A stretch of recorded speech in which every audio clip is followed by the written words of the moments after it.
कहानी शुरू होती है और हमें लैला नाम की एक नन को दिखाया जाता है जो कि सुबह सुबह जंगल में टहल रही होती है। तभी टहलते हुए लैला को जंगल में एक गुल्लू नाम का आदमी मिलता है जो कि बिना कपड़ों के ही जंगल में घूम रहा था। तभी वो आदमी लैला को अपना हथियार दिखाकर कहता है कि क्या तुमने इतना बड़ा हथियार कभी देखा है। लेकिन लैला उसका बड़ा हथियार देखकर वहाँ से भाग जाती है क्योंकि उसने पहली बार इतना बड़ा हथियार देखा था। जिसके बाद लैला अपने गोड के पास आकर उनसे माफी मांगने लगती है क्योंकि उसने आज बिना कपड़ों के किसी आदमी का औजार देख लिया था। जब लैला वहाँ पे माफी मांग रही थी तभी वहाँ पर एक लल्लू नाम का लड़का आता है जो कि पास में ही भेड़ चराया करता है और लैला उससे बात करते हुए भेड़ों के साथ खेलने लगती है। अभी उसी पानी में वही बड़े हथियार वाला आदमी दिखाई देता है जिसे देखकर लैला काफी घबरा जाती है। तभी वो आदमी लैला को एक सेब देता है लेकिन लैला उस सेब को फेंक देती है और वहाँ से चली जाती है। जिसके बाद हमें पता चलता है कि लैला एक बहुत बड़े चर्च में रहती है जो कि जंगल के बीचों बीच बना हुआ है जहाँ पर बहुत सारी नन्स होती हैं और वो सभी बिना मर्दों के वहाँ रहती हैं और केवल गॉड की प्रार्थना करती हैं। जिसके बाद लैला खाना खाती है लेकिन उसे खाना खाते समय बहुत ही गिल्टी फील हो रहा था। वो गुल्लू का हथियार देखकर बस उसी के बारे में सोचती रहती है। तभी उसको एहसास होता है कि गुल्लू उसे अपने पास बुला रहा है। इसलिए लैला अपने आप को एक कटीली रस्सी में बांधकर खुद को सजा देती है ताकि उसे ऐसा बुरा ख्वाब फिर से न आए। तभी वहाँ पर दो नन्स आती है और लैला को बताती है कि हमारी गाय की तबीयत खराब है। तभी लैला उस गाय के पास जाकर उसकी देखभाल करती है और थक हार कर वहीं पर सो जाती है। लेकिन तभी वहाँ पर गुल्लू आता है और वो लैला को ऐसे देख रहा था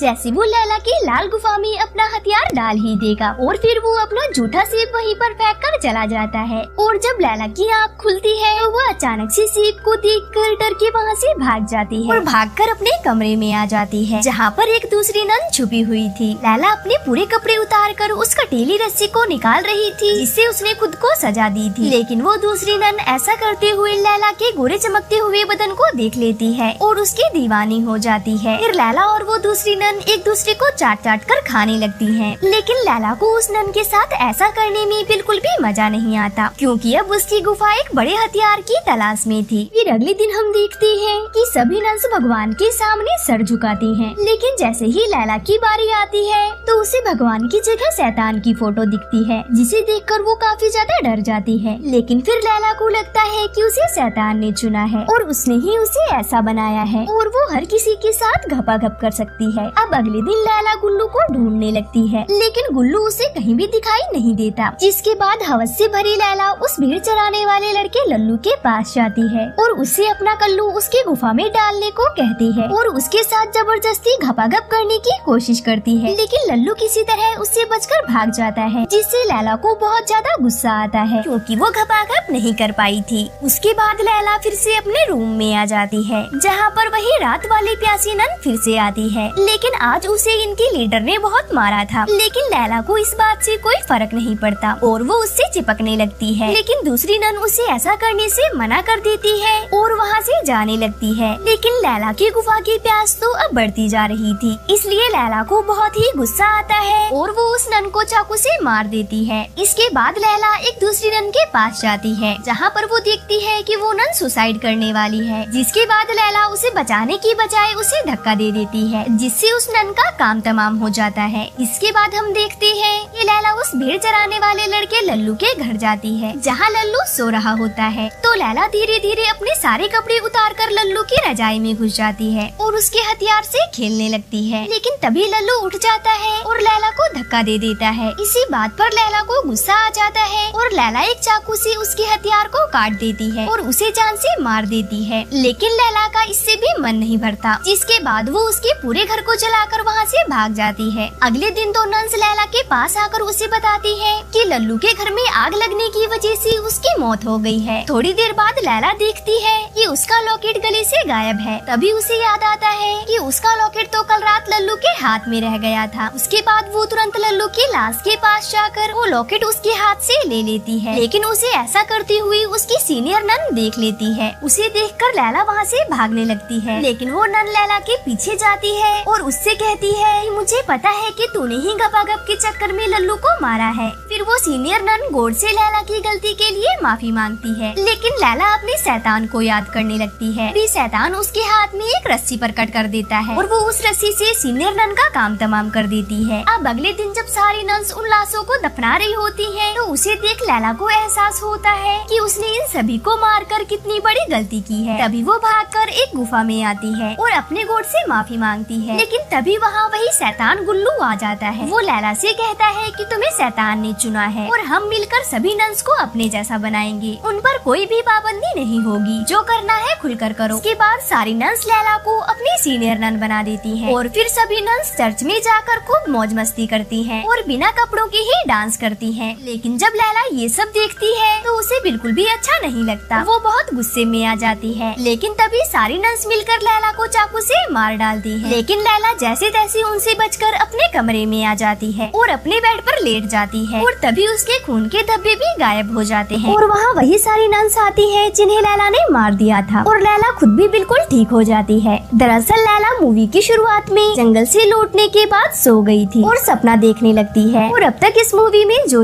हुआ वो बस लैला का एक सपना था और वो भेड़ चराने वाला लड़का लल्लू भी जिंदा था। और इसी सीन के साथ मूवी का एंड हो जाता है। मूवी कैसी लगी कमेंट में जरूर बताएं और मेरे चैनल पर नए हैं तो चैनल को सब्सक्राइब करना ना भूलें। तो मिलते हैं अगली वीडियो में, तब तक के लिए बाय।